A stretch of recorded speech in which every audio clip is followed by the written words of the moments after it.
सुप्रभात। आज का मेरा विषय है लाख की चूड़ियाँ। आज हम जो हमारा बाकी का बचा हुआ पोर्शन है लाख की चूड़ियाँ वो हम शुरू करेंगे। हमने अपनी लास्ट वीडियो में बदलू के बारे में, उसके नेचर के बारे में बात किया था, उसका बिहेवियर कैसा है। अब हम उसके आगे शुरू करते हैं।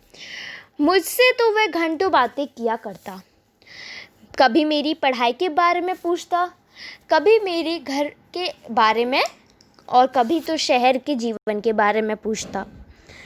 मैं उससे कहता कि शहर में सब कांच की चूड़ियाँ पहनने हैं तो वह उत्तर देता। उसने कहा कि शहर में तो सभी स्त्रियाँ कांच की चूड़ियाँ पहनती हैं, कोई लाख की चूड़ियाँ नहीं पहनता। और उसने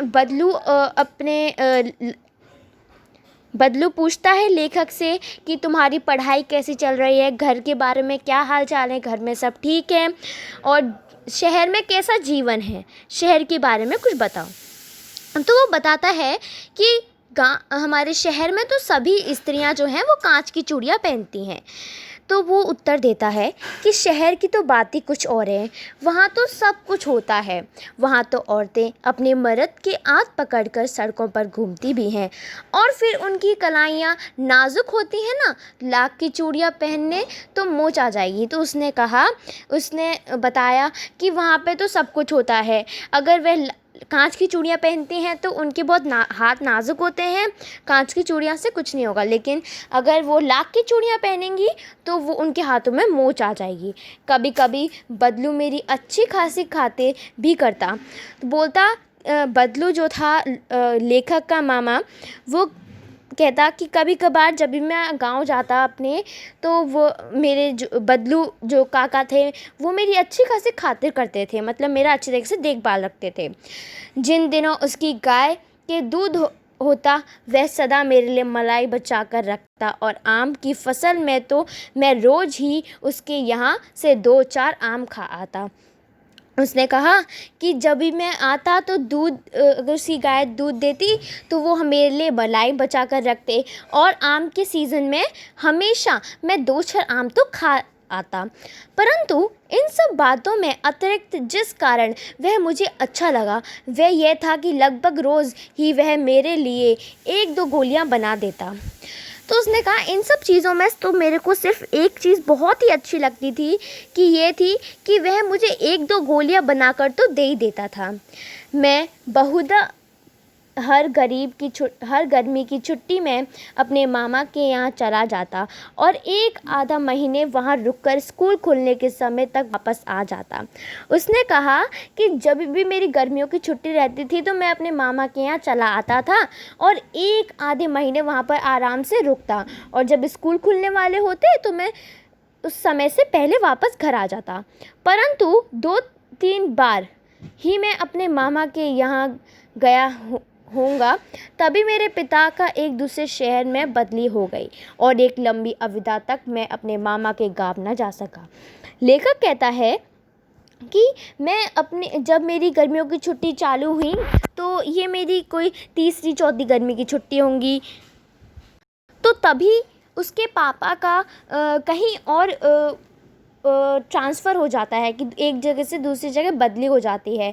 तो लेखक कहता है कि उस समय तो पास थे तो कभी भी मतलब गर्मियों की छुट्टी में मैं आ जा सकता था, लेकिन अब इतनी दूर ट्रांसफ़र हो गया था कि बहुत समय तक वह अपने मामा के घर मतलब मामा के गांव पर नहीं जा सका। लगभग 8-10 वर्ष के बाद जब मैं वहां गया तो इतना बड़ा हो चुका था कि लाख की गोलियां मेरी रुचि नहीं रह रही थी। कम से कम 8-10 वर्ष हो गए थे अपने मामा के गांव नहीं गया था वो, और उसने जब वह वहाँ गया तो वो बहुत ही बड़ा हो चुका था। जब 10 साल बाद और 8 साल बाद जाएंगे तो सीधी सी बात है हम लोग बहुत बड़े हो जाएंगे। तो बदलू उस समय बोलता है कि मैं काफ़ी टाइम बाद आया हूँ और काफ़ी टाइम से मैंने लाख की चूड़ियाँ भी नहीं देखी, लाख की गोलियाँ, तो उससे कोई इंटरेस्ट रुचि नहीं रह गई थी इन सब चीज़ों में। अतः गांव में होते हुए भी कई दिनों तक मुझे बदलू का ध्यान ना आया। उसने कहा मैं गांव में इतने दिन से हूँ, लेकिन फिर भी मुझे बदलू का ध्यान नहीं आया। इस बीच मैंने देखा कि गांव में लगभग सभी स्त्रियाँ कांच की चूड़ियाँ पहने हैं।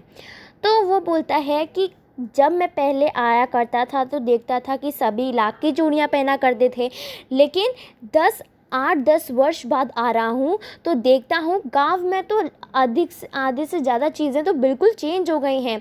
मतलब लगभग सभी स्त्रियाँ कांच की चूड़ियाँ पहनने लगी हैं। विरले ही हाथों में मैंने लाख की चूड़ियाँ देखी।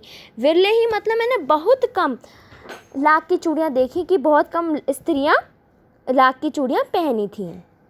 तब एक दिन सहसा मुझे बदलू का ध्यान आया। तो एक दिन वो उसी समय गांव में था, तो उससे अचानक अपने मामा बदलू का ध्यान आया, है ना। तो बात यह हुई कि बरसात में मेरे मामा की छोटी लड़की आंगन में फिसलकर गिर पड़ी और उसके हाथ में कांच की चूड़ी टूटकर उसकी कलाई में घुस गई और उससे खून बहने लगा। उसने एक बात यह हुई, एक बार उसे ध्यान आया कि इसके मामा भी यहाँ पर रहते हैं। तो उसे अचानक से याद आया कि जब बरसात का समय था, उसकी छोटी बेटी ने कांच की चूड़ियाँ पहन रखी थी अपने हाथों में, तो वो अचानक से टूट गई और उसके कलाई में घुस गई, जिसके उससे काफ़ी खून बहने लगा। मेरे मामा उस समय घर पर ना थे और उस समय उसके मामा घर पर नहीं थे। मुझे ही उसकी मरहम पट्टी करनी पड़ी। तभी साहस मुझे बदलू का ध्यान आया और मैंने सोचा कि उससे मिलाऊं। वो बोलता है कि उस समय मेरे मामा घर पर नहीं थे तो मुझे ही मरहम पट्टी करनी पड़ी। तो तभी वह साहस तो उसे ही मरहम पट्टी करनी पड़ी। तो अचानक उसे अपने मामा बदलू का ध्यान आया और उसने सोचा तो मैं गांव में हूँ तो क्यों ना मिलाऊं उनसे। अतः शाम को मैं घूमते घूमते उसके घर चला गया। उसने कहा कि शाम के समय था तो वो घूमते घूमते अपने मामा बदलू के यहाँ चला गया। बदलू वहीं चबूतरे पर नीम के नीचे एक खाट पर लेटा था। उसी समय वह बदलू जो था खाट के नीचे नीम के पेड़ के नीचे वहाँ पर लेटा था। तो वो अचानक बोला, नमस्ते बदलू काका।